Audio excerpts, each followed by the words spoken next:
Dating expectations versus dating reality. As professional matchmakers who have been introducing singles worldwide for over a decade, we have lots of stories to share with you.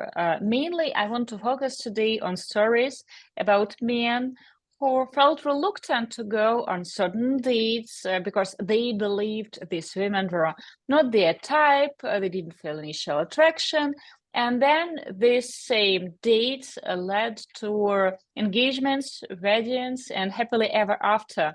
Katerina, our executive director and leading matchmaker, can you think of such stories? Are they more exceptional, or is it sort of a trend when men have a very strict type of women they believe they should date, but end up dating, marrying, and being really happy and in love with women whom at the very beginning, at the first sight, they have dismissed as not their type?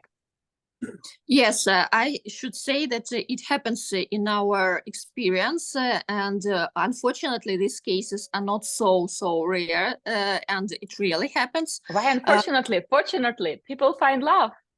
Yes, of course. In the end, if you have the right goal, if you change your way of thinking, if you understand that expectations is not something that is so strict that can't be changed, then of course, if you are more flexible, then of course there are more chances that you will have the happy story in the end. But of course, in our experience, because we have many years of successful experience in matching couples, there were cases when gentlemen from the beginning, they have the exact expectations, and then during the process they understood that something, of course with our recommendations, with all the assistance that they get from our side, they start to understand that there is another side of the story, and if you try to do it another way, if you try to rebuild your expectations at least a little, and in the end, of course, they ended up in I would say changing skip expectations. I can think straight away of three couples. In one case, a man thought that a lady was too young, actually. Yes, it happens. So a man was 37, our client, and a lady we thought he should go out with. She has just turned 26, and he was focusing on early 30s. But in that case, she was, yes, too young, and the lady also felt skeptical about this introduction, but they had so much in common. So he is from a very traditional, he represents very traditional background, and he is Muslim, this gentleman, but I would say a modern type of Muslim. So he was looking to date someone who has good education, traditional family values, but not someone career focused, because his job was very demanding, and because of it, he had to change places quite often, because he would be sent to new branches. And he was looking for someone who would be comfortable that his career would be like a number one career in a relationship. And when we have met that girl, like we knew it straight away that they should meet. And we were right. Like they have met, they really like each other, and they hit it off. And their romance has blossomed during COVID. So there are certain limitations, like travel limitations, but they are happily married. And now again, they have changed the country because the gentleman has to relocate and they have moved. But they are happily married despite the age difference. And I can think of another situation when a man thought that a woman was a bit too old for him. Also, like crazy. He was 47, and he thought he should date women only in their early 30s. And then there was this woman, she was 38 at the moment, and he felt reluctant to go out with her because in his opinion, like 38, they won't have enough chance to have all the babies he wanted.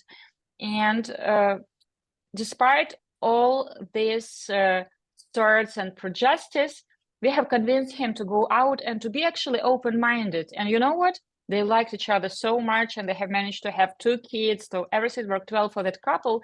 And later on, because I'm still friends with this couple. Sometimes, yes, with couples whom we have introduced. After we are done with the contract, we still remain in touch with the majority of couples. With some couples, we are friends. And when I have told him that, you know what, do you remember that you didn't want to go on a date with your now wife because in your opinion she was like 4 years older than what you thought was like the right age to date? And he said that no way, I couldn't have been that stupid. So I knew from the first sight that she was the one. No, he didn't. And the third couple I can think of, you will know who I'm talking about. Our client, he was very tall, like 1 meter 90 centimeters plus tall, and he was very strict about height. And of course, there are different criteria, other different criteria. For example, our client, he has very demanding job, and again, he was looking for someone who would be more flexible and less career focused, because like when there are two career focused people in the family, it's hard to actually adjust the schedules and to plan the children. So lots of things.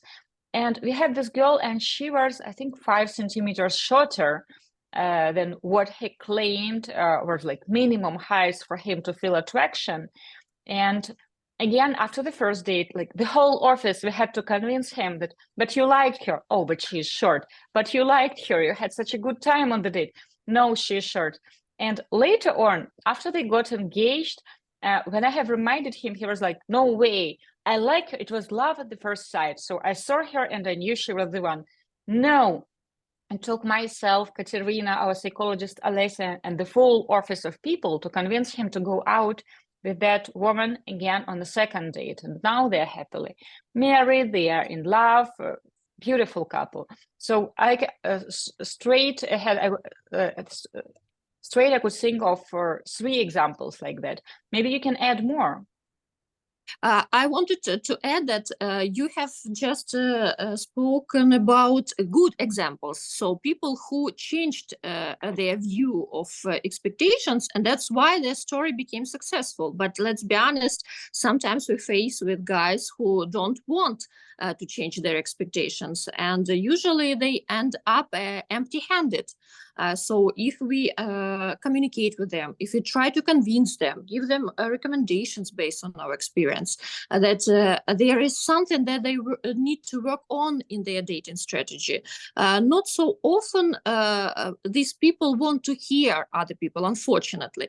I remember this guy also, unfortunately, it will be, we'll mix the examples with one negative example. So this guy, I remember that he was so smart. He was a university professor. He really wanted that, he claimed that he really wanted to build a serious relationship. He wanted to have a family. He wanted to have children.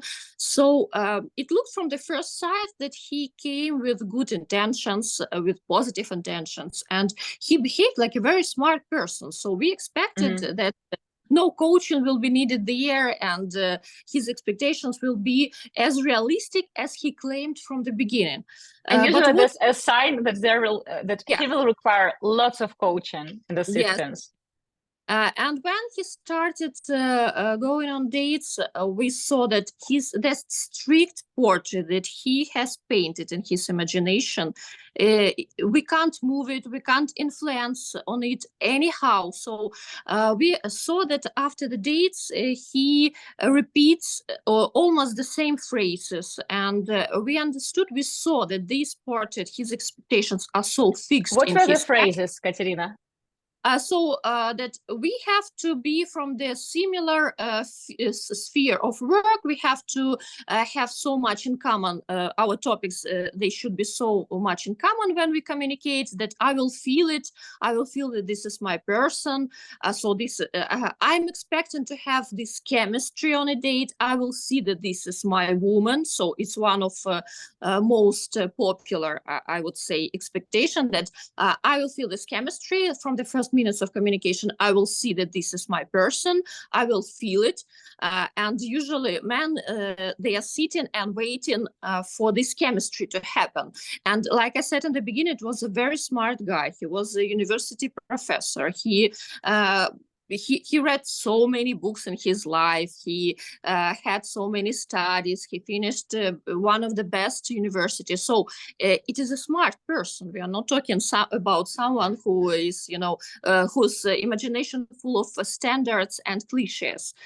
So we can expect it from any person of any background that these fixed stereotypes, these fixed expectations in his head, they ruin everything.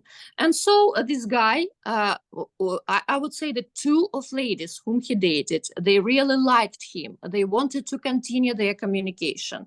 They really wanted to grow it into something bigger. But he said that, no, I didn't feel what I expected to feel. They don't meet my expectations. It's not something that I came for. And he finished his process empty-handed. So he didn't want even to give a chance to any of these ladies. Katerina, I want to correct you, not to give a chance Mm-hmm. to the ladies, but to give a chance to this communication. Yes, and to himself too, to the communication in general, to grow it into something bigger, to see how it goes between them. There was any chance for him, for the lady, and for their communication, and for us to be heard by him. So he didn't want to hear what recommendations we could give him, and he didn't want to change his expectations at all. So he was not open-minded at all, and of course, this lack of flexibility, it brought him only negative results. And as I know now, he texts us from time to time. He's still not in a relationship, so he's still looking for that perfect one, to feel that chemistry on the first date, and this portrait is still fixed in his head. So at the moment, experience didn't teach him anything. Because you know what happens when you have strict expectations about chemistry, like when you create this exact picture, what you should feel on a date, or this picture that I give a lady a chance to impress me. Like, you know what? Two people on a date are responsible for chemistry.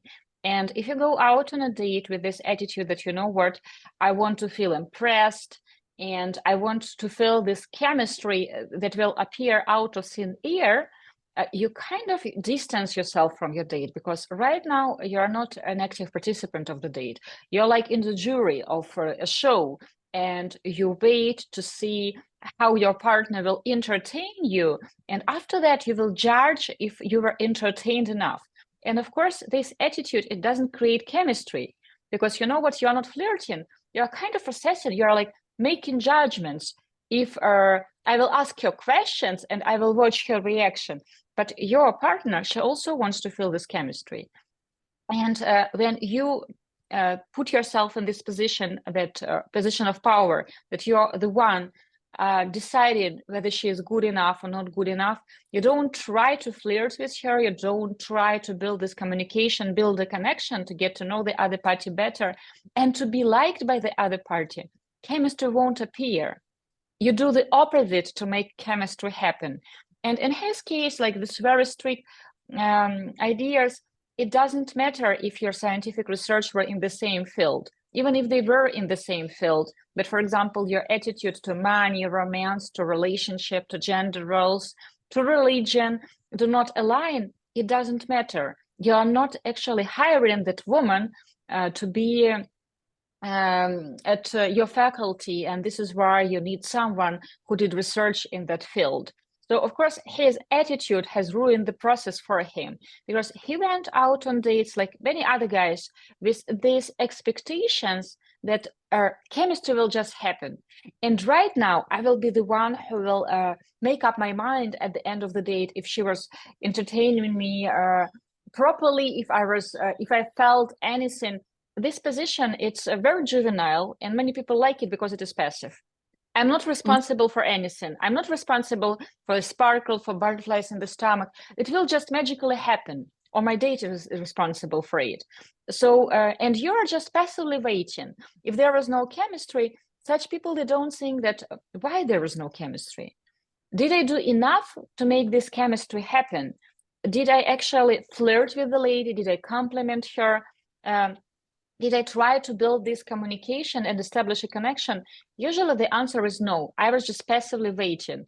And if the other party tried their best, it will still be only 50% of what the date might have been. And without you doing your part of work, there won't be chemistry. So having the strict expectations how you will feel, it's such a stupid strategy, because you can never know what you will feel. Of course, if you have the right attitude and the right mood on the date. People are what I have learned during being a matchmaker for 15 years, Katerina, it has been 15 years last year. I still can't believe it, but I have started very early. So people have this experience have taught me that people are more complex.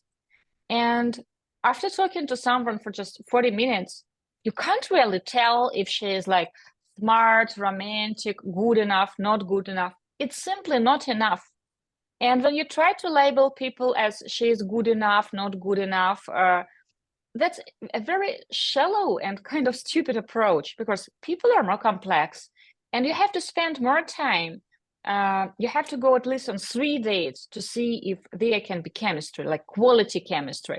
You have to give yourself this time, your communication this time, not a chance to that lady, because even like phrasing it like I'm giving a chance to someone, you put yourself above this woman, and you are making decisions if she was good enough or not good enough.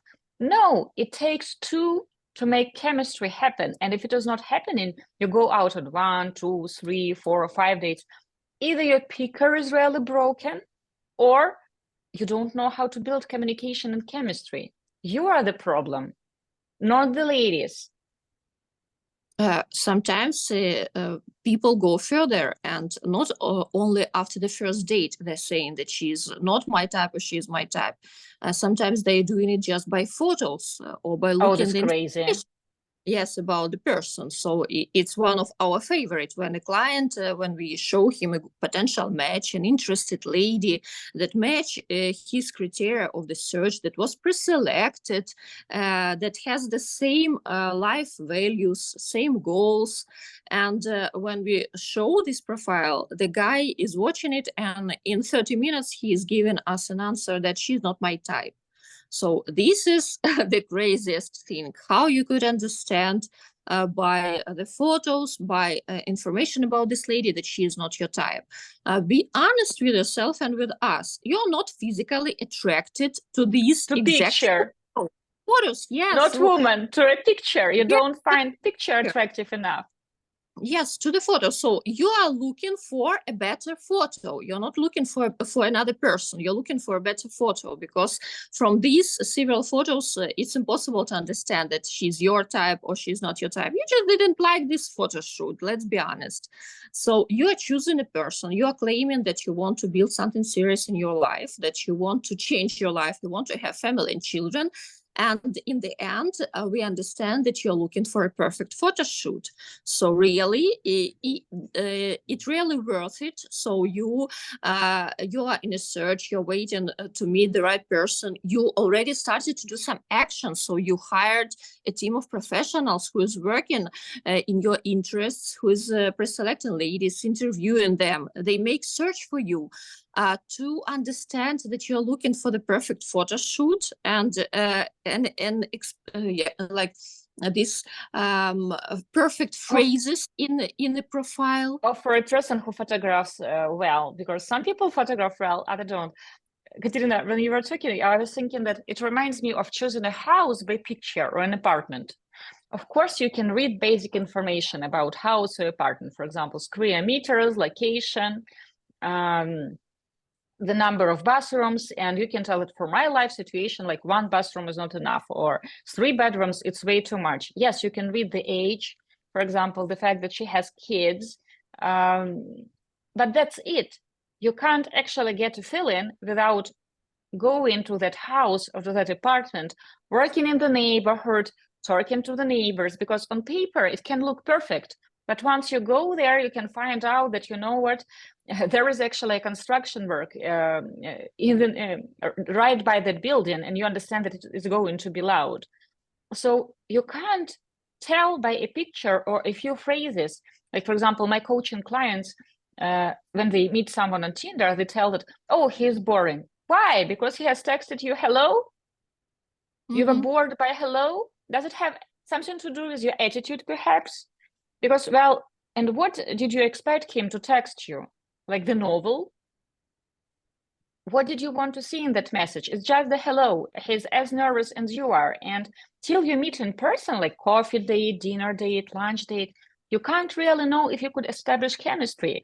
So when people tell that, I didn't feel attraction to the profile, like you have mentioned, you didn't feel attraction to the picture. You want to build a relationship with the photo? Like, really?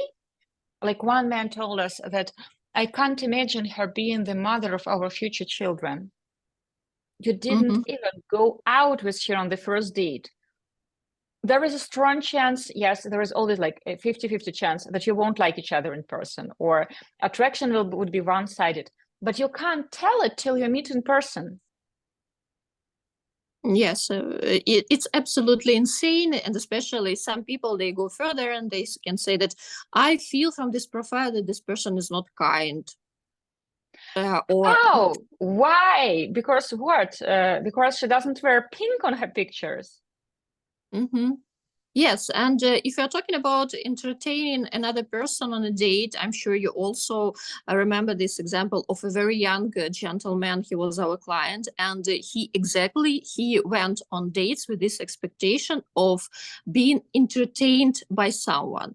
So he came on a date. He was a shy guy. He was pretty shy, and that's why he put all the responsibility on the person in front of him. So he understood that for him, it's not, he didn't have this dating experience, plus to that he was shy, plus to that he came to another country, so it added. And he was aiming to date most attractive, very easygoing women. So if she was not like super attractive, and you know what, attractive women, they know that they are attractive, and they get lots of attention, and they are used to high quality compliments, high quality courtship. So when a woman who is physically very beautiful goes out on a date and like a guy does zero, so he just shows up, and at the end he foot the bill if it was a restaurant date. But that's it.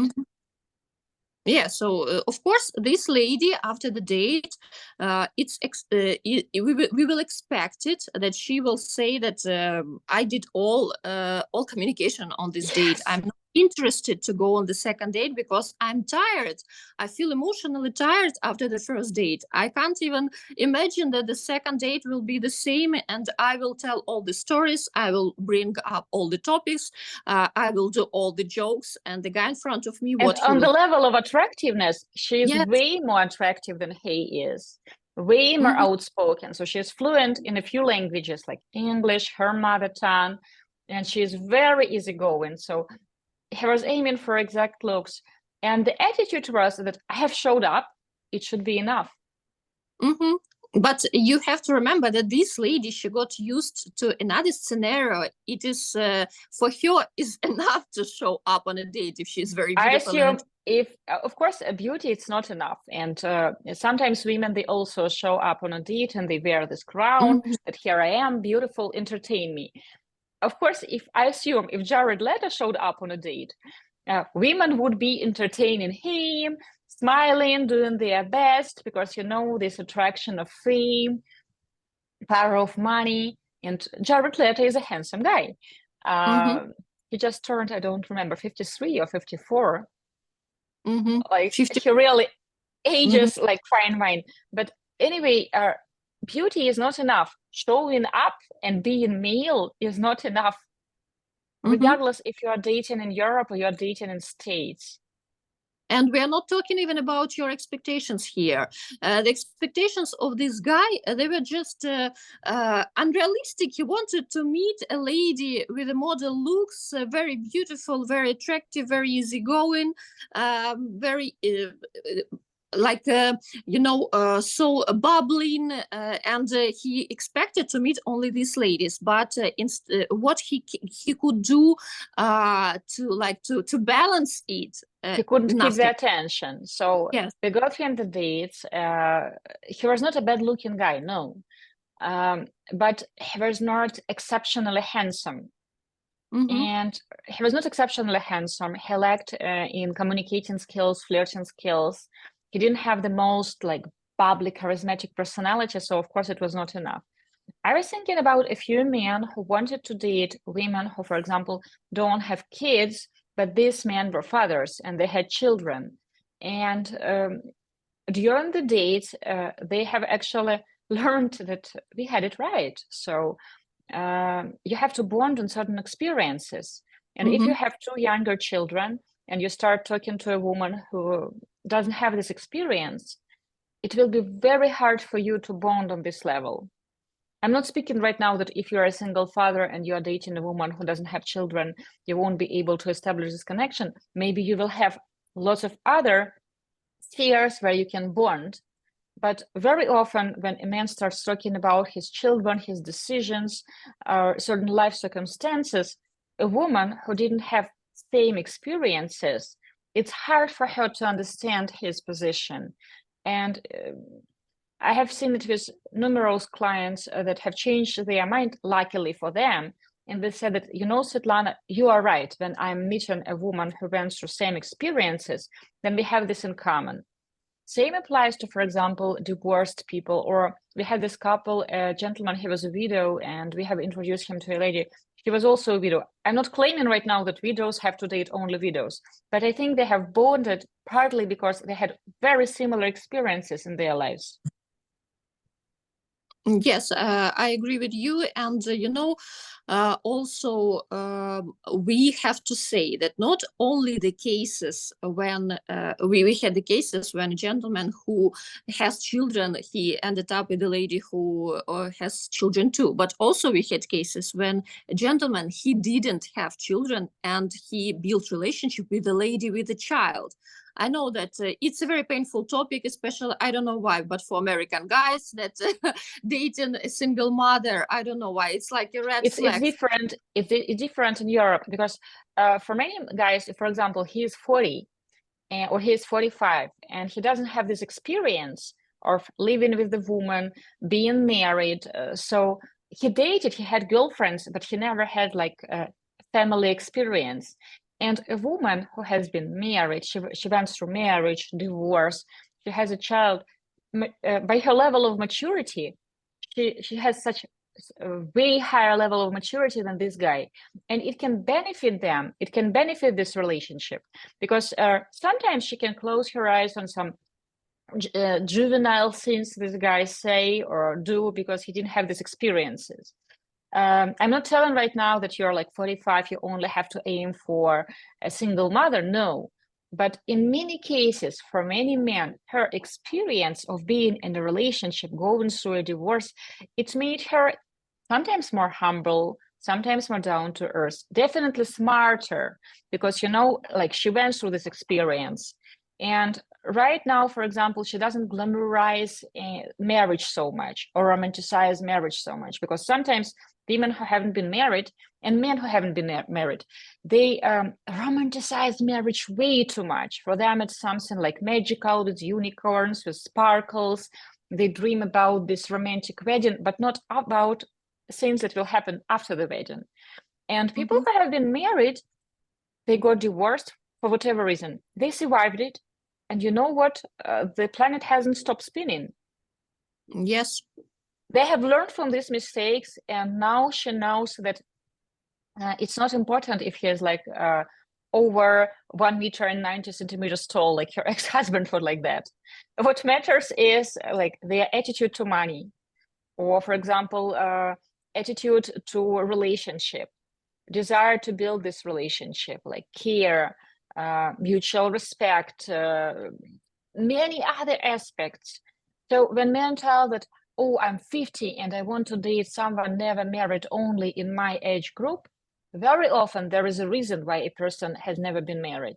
I'm not telling you right now that this is a red flag, because different people can have different circumstances. But in the majority of cases, it is a red flag. Why this woman has never been married? Okay, she's 42, she's attractive, she has never been married. There can be a situation that, okay, she was living with a guy for 10 years, so practically they were living marriage life, but she didn't get a ring. I'm not talking right now about it, but there can be, chances are high, there can be a scenario that she was just too picky, or she's not too flexible. And this is why it is hard to date her. She's very attractive, but she is single because she has totally unrealistic expectations about her partner, or about love in general, about romance. She has unrealistic expectations about her own value at the dating market. Because I conduct lots of interviews with women, and for example, at coaching from time to time, I have these women who believe that she is so beautiful and she looks so good for her age. Sometimes it is true, sometimes it is way exaggerated. Also, another thing that I have learned within these 15 years, that 100% of people have totally, I would say, unrealistic or incorrect expectations about their partner and their own dating worth, or the qualities that other people shouldn't find attractive. Like, she believes that she looks really good for her age, and this is why she should date someone younger. But she is 43, and yes, she looks good for her age, but men her age, they pay attention at other qualities, or younger men, they pay attention at other qualities. Or for example, a man thinks that everybody should be willing to date him because he works for Google, or because he owns his own business. But the age group or the type of women he aims to date, they have other priorities. They don't care that he has created his own business. They want a Prada bag, or they want to date someone who is very tall, or they want to date someone who can sing and play the guitar, or they want to play someone who has cute tattoos. Like, people have their own expectations and visions how it should be. And also, I would say that forget, please, about this expectation that sometimes we get it as a feedback from our potential clients, or that, for example, if you are showing a person, they are saying that, oh, she has one divorce, it means that she destroyed one marriage, and the same will repeat again. So I have to know why the previous marriage didn't work. It means that she has some bad strategy, and it will repeat again with me. So guys, I want to pay attention that every fairy tale ends at the moment they got married. Nobody is telling what was after, and all fairy tales, they finish at this moment. So every person has his or her own story. Life is so unpredictable. It gives us so different circumstances and different situations, and the story of any person is unique. And don't think that if that person was trying already to build a marriage, or she or he had already married life and it didn't work, it means that this person is not able at all to build a healthy family and to have healthy relationship. It's absolutely a wrong assumption, and forget about it. And this expectation is totally wrong. It will not bring you any positive like changes into your life if you judge all people whom you meet by this criteria, and when you have this expectation. I have written a book, Nothing Personal, Just Marriage. Right now it's available in Ukrainian and Russian language. And by the way, it's almost sold out. So congratulations to me. I have written and published it after the war has already started in Ukraine. So I'm proud of this achievement. And in this book, I talk a lot, I speak a lot about marriages, and why some marriages end. And for some relationships, it's a logical ending, because people fulfilled the needs in this relationship, and we do change and grow. And what was important to us when we were in our 20s can change drastically once we reach 30s, or for example 40s. And sometimes people marry young, or they marry because they believe it's time to get married. They marry for all the wrong reasons. They marry because they feel strong physical attraction. They marry because all their friends get married. They marry because finally they have met a woman or a man who wants to tie the knot with them. For example, people believe that after, like, he put the ring on her finger, like, boom, you have to, you don't need to continue working on this relationship. So that's already a deal. You said yes, so nothing bad can happen. And you know what?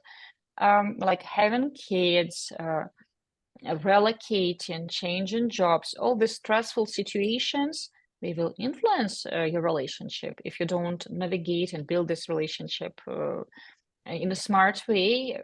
Well, certain life circumstances, life changes, they can ruin it. And sometimes people marry in the heat of the moment because they find her very physically attractive, much younger, or for example, she believes that he's so tall, so handsome, or he bought her a Prada bag at their second date. And later on, it turns out this is not enough to build a relationship. Oops, someone tries to call me. Sorry for that. And I believe COVID has told singles that just because she has beautiful blue eyes, or he is like tall and handsome, or you are both Sagittarius, it doesn't guarantee that you can spend weeks under one roof together and actually enjoy it. Yes, of course, the cases that happen in our life, they're totally different. And really, marriages, they also can be because of different reasons. And really, it's absolutely true that the person who got married in his or her 20s and the person who's getting married, for example, in 40s, it's different people. Our life changes us. And it's absolutely fine that not every divorce is a huge tragedy. Of course, it's a pity that that it didn't work for these people, but it doesn't mean that it is the end of life. They can move further, they can live happy and build a relationship further. So it's not the end of the world. Of course, we are not telling that divorce is something good and don't be afraid of it. Of course, we are not Sometimes, promoting Katerina, in some situations, divorce is the best solution because relationship has reached that point when there is no more potential and it's not beneficial anymore for both parties because people have changed and they have other priorities now. Kids have grown up, or for example, I'm working right now with several female coaching clients, and they have married very young, and they have married older men, like all three women, same scenario. So she was like 25, 26, and she married this man who was in his late 30s, early 40s. And for example, these men, they have been married before, they had kids, and all three ladies, like same scenario. They have been married to foreigners, not our male clients. And when she was 26 and her husband told her that, you know what, I don't want to have more children because I have two from previous marriage and I want to enjoy life, she was okay with it. But 6 years into their relationship, when she crossed 30s, she has realized that she wants to have children. And she has realized that in her 20s, yes, it was okay. She didn't want to have kids. The idea to travel, to learn something new, to enjoy her life with her husband, to have this beautiful house, to play this house. It was a nice idea. But now in her 30s, she wants to have children. And they got divorced because their husbands, they didn't want to have children, but she wanted. Very similar scenario. And one lady in her case, also, she got bored at home because her husband, he thought that his job is very demanding. And if, for example, she starts working, then she won't have this flexibility to spend time with him when he had this time. And in her 30s, she realized that she wanted to have a career. At 26, she was content with this idea that she won't have children, that she will be a stay-at-home wife. So she will be pretty. But by 31, she realized that that's not enough. And she wants to have a job, and she wants to do this, she wants to do that, and she got a divorce. And in this case, like a divorce, it was a merciful, a nice thing to do because they have moved on. Husbands have remarried. These women, my coaching clients, they are on a way to, they are taking this path to heal and to build a relationship with someone who actually matches their current long-term goals and priorities. So one can tell that, oh, how can it be when you say, when you promise that you marry someone, you don't end this marriage if you change your mind. But you know what? in your 20s or in your 30s, you can have one opinion. Later on, your opinion can change.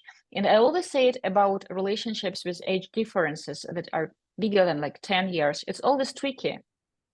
What works for you when, for example, she is 35 and you are, let's say, 47, there is no guarantee that you will be on the same page once you push 60s. And no one can give you these guarantees.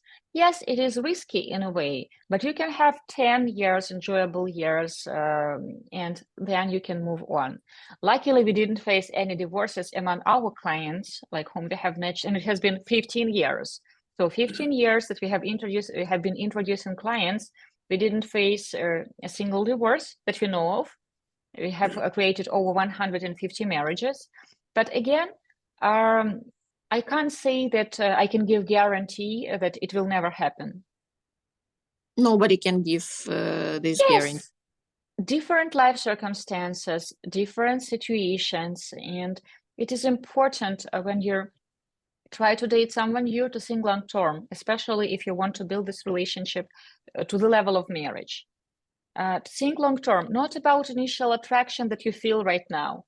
Oh, I'm attracted or I'm not attracted, or for example, her age is perfect because she is like 12 years younger than I am. Think about it long term. What else is there? Where can you build this connection?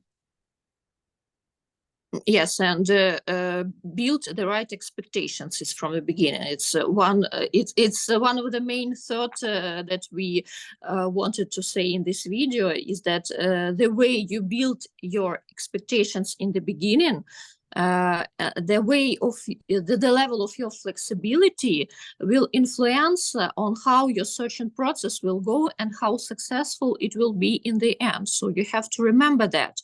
And once you build the right expectations and once you accept all the recommendations that you get, especially if you have hired already the team of specialists that are in your team that want to help you to build something really long-term and healthy and happy and successful. So be open at least to listen to these recommendations and to implement them into your dating strategy. It's very important. So the healthy expectations you build, the higher your chances will be to build a healthy relationship that you're dreaming of in the end.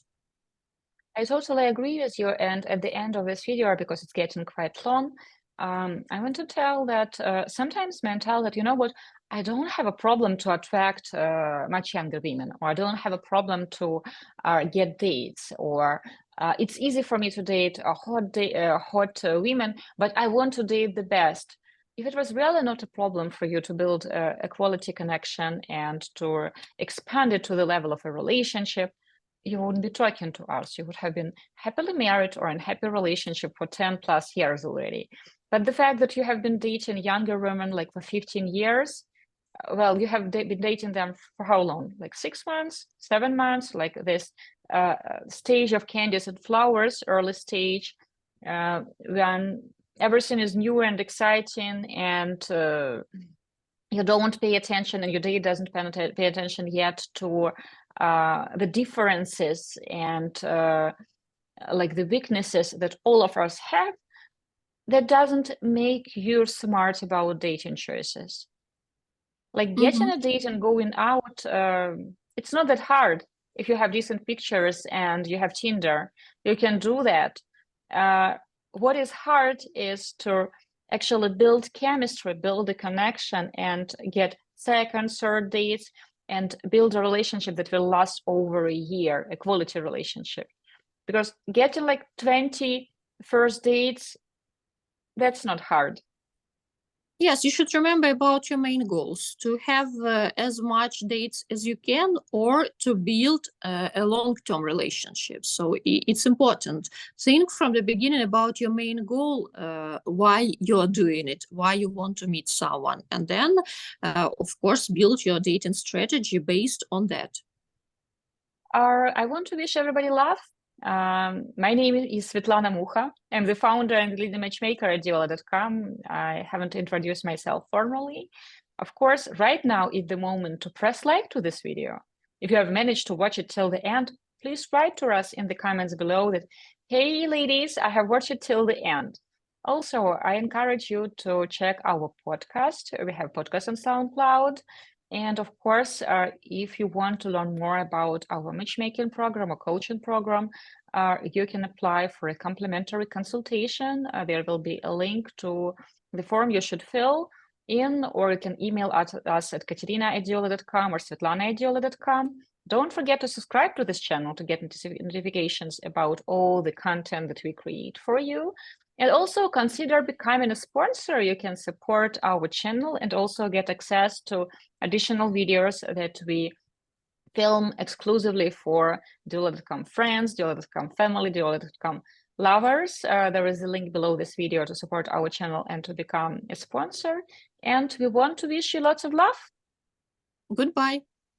See you in the next one.